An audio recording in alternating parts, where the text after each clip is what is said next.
Alright guys, I'm here to talk to you today. It's a kind of a fun video about the 10 habits you can get into to make sure you're getting the most out of your gym session. So the gym can kind of be intimidating if you're new to the gym, or even if you've been going to the gym. You might be in a routine that is you feeling like you're just spinning your wheel. You're going to the gym, kind of punching in, punching out. You're not getting the most out of your workout. So these might be a reminder for you. They might be totally new to you, but whatever they are, they're my tips. Some might help you, some might not. And you might already have your own. They're like, Steve, I do this and it works really well. If that's the case, leave it in the comment box below, but make sure you've subscribed and liked this video before you leave a comment below. Getting back to wanting to go over these 10 things that I do. And again, these tips might not work for you. These tips might, there's a couple on here that might not work for your schedule, or that, the gym that you work out in doesn't allow you to do a couple of these things. That's okay. Pick and choose from these and then kind of make it your own. I find that if I don't do these things, my workouts kind of are lackluster. I don't get as much out of them. But let's be honest, we're all busy people.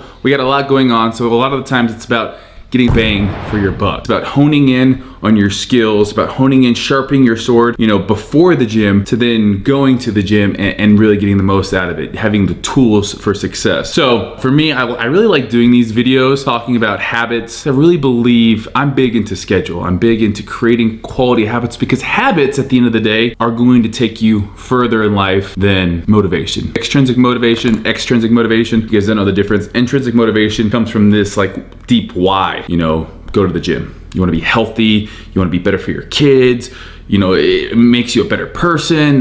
That external would be like, ooh, that person tells you look really good, you have really nice muscles, or you have a show and you need to get on stage. So motivation, it comes and goes. It's important, it's an important factor, but your habits, your non-negotiables, the things you do every day, and you don't even have to think about that. Depending on what you read, it's going to tell you, 66 days for a habit. There's different literature out there. It's going to tell you different things. But the reason we want to get into habits is because it no longer takes any kind of self-control. We go through those things, we do them almost automatically. So we want to get in the habit of that, of doing things automatically, like showing up to the gym at the same time, which is my number one thing to do. Train at the same time each day. That includes actually waking up. We talked about this in my morning video. If you can train in the morning, I recommend doing that. Training in the morning is great because it's gonna release endorphins. You're gonna feel great. It's gonna set the tone. Set the freaking tone for the rest of the day. If you show up and you kill your workout, you're more likely to kill everything in your day. The other reason I tell people to work out first thing, because if you wait till 5 or 6 o'clock, everyone and their dog has an excuse for why they can't go to the gym. And it's usually a pretty good excuse. This happened, or this, your kids, work, stressed out, this needs to get done. Usually all good excuses. So you can talk yourself out of it. If you wake up before you look at your phone or before you do anything else, you're already moving. To set the tone for the rest of the day. Set the tone to win the day, which will win the week, which will win the month, which will win the year. All I do is win, win, win, no matter what. Got money on my mind and I can never get enough. I think that's how it goes. So I really think that if you're not working out in the morning, why not? Why not give it a go? Let's say you gotta be to work at 6 a.m., waking up at 4 a.m. might not be doable, but if you're one of those people that, you have to be to work at 8 or 9, show up early, get there early. The gym is full of successful people at 7 a.m. in the morning, 5 a.m. in the morning. Successful people that get that out of their way and then they're moving on with the rest of their day. Rub shoulders with those people. You'll thank me later. All right, my number 2 habit to get into is read. Read. We are what we think about. So read or study or watch a video on what it is you're training that day. So let's say I got chest. Let's say, I want to research new cardio. I want to research something. Knowledge is power, people. Knowledge is power. So let's just say you want to research on the topic of stretching. You want to research on the topic of myofascial release. I've been reading about that. You want to research the topic of how to get a bigger chest. You watch a video, you read an article, and what you're doing, even subconsciously, now you're thinking about that. Now when you go into the gym, you're gonna pick up that little tip. Oh, when I'm training chest, I'm actually gonna try to touch my elbows rather than to just touch my wrist, because that's a lot of anterior delt, where if I try to touch my elbows, that's a lot of chest. All of a sudden, you're thinking about these things, and it's just cues now to when you're in the gym working out that you're automatically doing, and you get a better workout. So I definitely think sitting down and reading, studying, getting into this place where you're priming your mind for what your body's gonna go through. Everything we do in life, I think we do first in our head. So if you don't see yourself working out, you're never gonna do it. So prime yourself, see yourself doing those motions, doing those exercises, foam rolling, doing everything you can, and then you're gonna get in the gym and you've already seen it in your head, now you just gotta do it. So I definitely think that's a good one. Number 3, this kind of goes with number 2. Plan your actual workout. So what I mean by plan your workouts is a lot of times we go into the gym and it's chest day. Okay, it's chest day. Well, I'm gonna do this, I'm gonna do that, maybe I'll do this. And all of a sudden you're wasting time, you're wasting that decision-making skills. Making decisions is an awful lot like training. The more decisions we make, self-control, that's what it's all coming down to. Making decisions is nothing but self-control. It's deciding to do this, deciding to do that, and not deciding to do the other thing. So self-control is gonna be a big one of those. The more we exercise that self-control muscle, the weaker it gets. So if you go into the gym, if you go into the gym not knowing what you're gonna do, it's a whole lot easier to be like, oh, there's a lot of people here. I don't know what I'm gonna do. I'm just gonna go. It's overwhelming. But if you plan out your workouts, write them down in a notebook, or shameless plug, Fitness Culture app, I'm going to be following my workout. I'm looking at this, I know what I got. Pull-ups, chest supported row, supine grip lat pull down, dumbbell pullovers, seated reverse machine fly. I know what I'm doing. I know the sets, I know the reps, I even know the tempo, and I even have videos on what to do or how to do it. So I think planning out your workouts beforehand is a great way to get a great workout and to not feel overwhelmed when you walk into the gym. Number 4, all comes down to accountability. Number 4, have a gym partner. I've been so blessed in my life to have some amazing gym partners. Chad was a great workout partner. He was a chiropractor.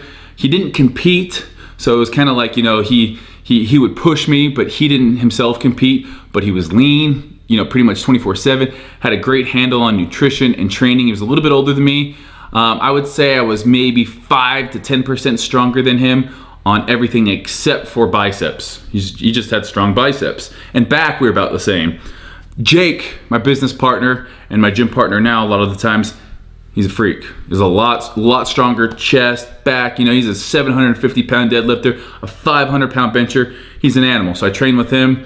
His goals are all more like powerlifting. My goals are more bodybuilding. So I might add on some more hypertrophy, or I might not go as heavy on deadlifts, but you get the point. Train with somebody that's gonna make you better, that's gonna hold you accountable. And you do the same for them. Hold them accountable. Hey man, where you at? We got this today. Be excited for them. That excitement is gonna be tangible. If you walk into the gym and your partner's feeling low, feeling, they've had a rough day, be that person that lifts them up, and they're gonna do the same for you. So that's number 4. Get a gym partner, a solid gym partner. Number 5, hydrate. Now I could have put this earlier. This list is in no real particular order, but you need to hydrate. The minute you're dehydrated, even a little bit dehydrated, your performance in the gym or in any athletic event will suffer. So for hydration, I carry around like a hydro flask. I drink about a gallon to a gallon and a half per day. A gallon to a gallon and a half per day if I'm training. It's hot outside. It's like 100 degrees here. I'm in the desert. I don't, you don't maybe see as much sweat because it's evaporating faster in this dry climate. But when you're working out, you're sweating a ton. You need to replace the water and the electrolytes. Water, I recommend 0.5 to 1 ounce per pound of body weight. I'm 215 pounds, so I need at least really 115 to 215 ounces of water. So 0.5 to 1 ounce per pound of body weight. I carry around a water jug. It's a meathead thing to do. I used to carry around like an actual water jug. Now I carry around just a big water bottle.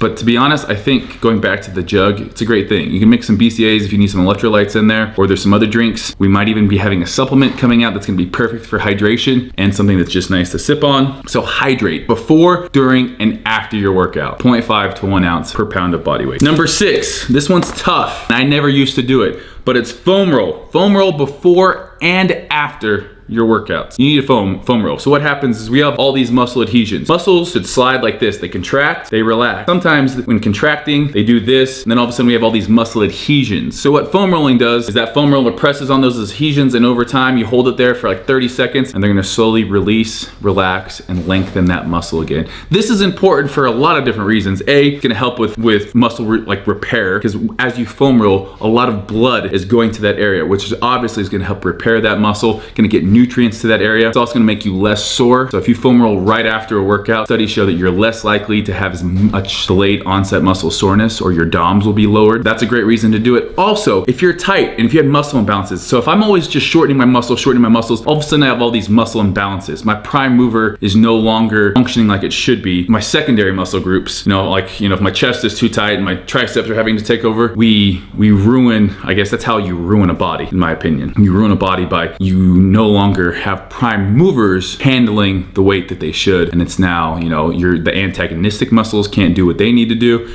So you need to make sure when you foam roll, what we're doing is we're releasing those muscles that are sore, that are tight.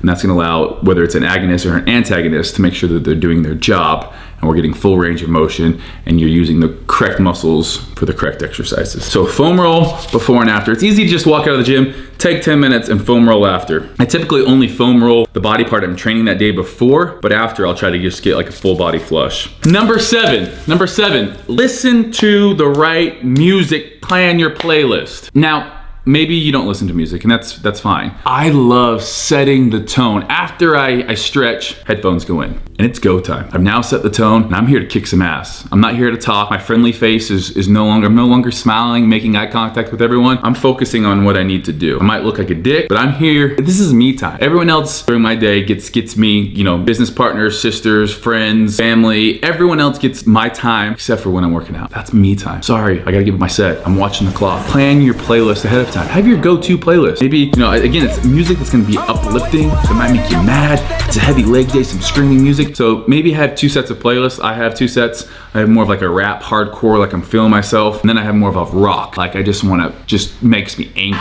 So anyhow, listen to the right music, plan your playlist ahead, which brings me to number 8. After you have your playlist, maybe you're connected to Wi-Fi, put your phone on airplane mode or do not disturb. There's nothing that can ruin a workout like getting a text message. Because what happens, we hear that ping, and what's the first thing? It's human nature to want to reach out and look at it. It's urgent, it's pressing, it's in your ear. It's telling you, hey, I'm here, ping, ping, ping, text message, ping, ping, ping, alert, phone call. Turn that off, turn that shit off. This is you time. So airplane mode or turn it all the way off. You know, maybe you bring an old iPod in, I don't know. Or, you know, for me, I just put it on airplane mode and do not disturb. And honestly, that is one that I need to work at. So definitely can provide a huge difference in the gym. If you're focused, you're watching the clock, you're not looking at your phone, you're timing your rest, you're in there to do work. Number 9, do cardio after weights or plan enough time in between. So cardio maybe in the morning, go back for a lifting session, 2 to 3 hours at least in between cardio and lifting if you're doing cardio before. I like doing my cardio after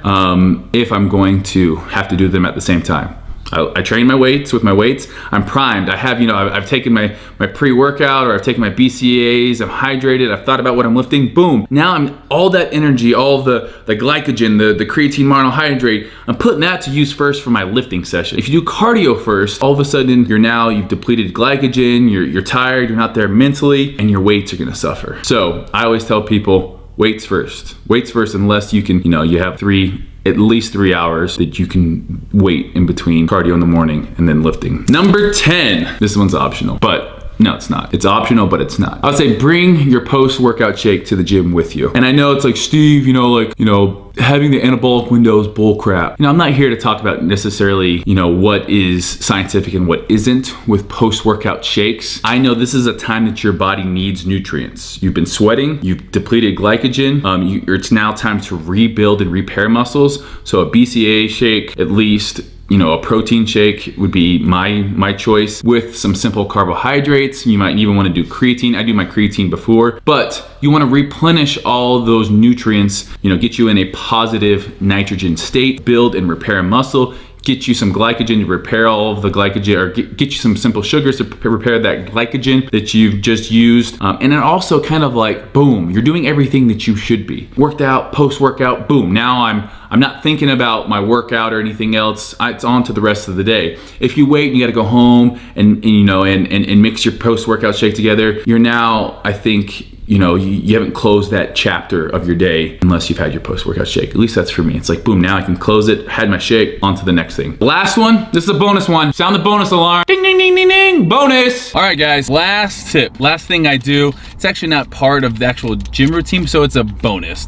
But I bring face wipes, and what I do is after the gym, I get a face wipe, and I just wipe off my face. Because there could be times I have meetings, I have to go run errands, and I can't get home and shower right away. If you can't get home and shower, get the dirt and the grime, all those people touching equipment in the gym, and then you're touching it and you're touching your face, just use one of these, wipe off. You can wipe underneath your armpits. Your significant other would really appreciate it. So hope you guys like this video. Thumbs it up, give it a subscribe if you're not. Did I say subscribe weird? Give it a subscribe, my channel. And we do a lot more lot more tips, and we'll do some more workout videos. But let me know in the comments below what you guys want to see next. I'm off to go eat and actually shower. Adios. But let me know in the comment. Cotton.